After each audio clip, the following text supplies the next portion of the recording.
Hi hello నమస్తే friends, welcome back to Bhavya's world. ఇవాళ recipe వచ్చేసి ఎగ్ బాయిల్ చేయకుండా 10 మినిట్స్లో అయిపోయి ఎగ్ టమాటో కర్రీ ఎలా ప్రిపేర్ చేయాలో చూసేద్దాము. ముందుగా అయితే స్టవ్ ఆన్ చేసి బాండీ పెట్టుకుని బాండీలో ఒక 3 టేబుల్ స్పూన్ ఆయిల్ వేసుకోవాలి. ఆయిల్ కొంచెం హీట్ అయిన తర్వాత పోపు గింజలు, అలాగే పచ్చిమిర్చి, కరివేపాకు, సన్నగా కట్ చేసిన ఆనియన్స్ కూడా వేసుకుని ఒకసారి మిక్స్ చేసుకోవాలి. ఇప్పుడు చిన్న రోట్లో అయితే ఒక ఇంచు అల్లం ముక్క, హాఫ్ స్పూన్ జీలకర్ర, ఒక 4-5 ఎల్లుల్లిపాయ రెమ్మలు వేసుకున్న తర్వాత అల్లం పచ్చివాసన పోయిన తర్వాత సన్నగా కట్ చేసుకున్న టమాటో ముక్కలను కూడా వేసేసుకుని ఒకసారి మూత పెట్టి టమాటోని మగ్గించుకోవాలి.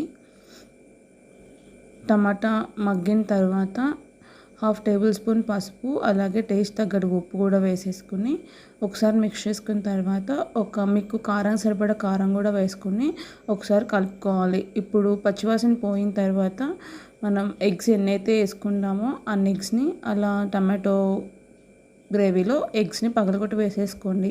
ఆ తర్వాత ఒక చిటికెడంత ఉప్పు స్ప్రింకిల్ చేసుకుని, అలాగే ఒక half table spoon garam masala కూడా స్ప్రింకిల్ చేసుకుని మూత పెట్టి మగ్గించుకోండి. ఎగ్ని కలుపుమాకండి, కలిపారంటే నీచు వాసన వచ్చేస్తుంది. అలాగే మగ్గించుకోండి.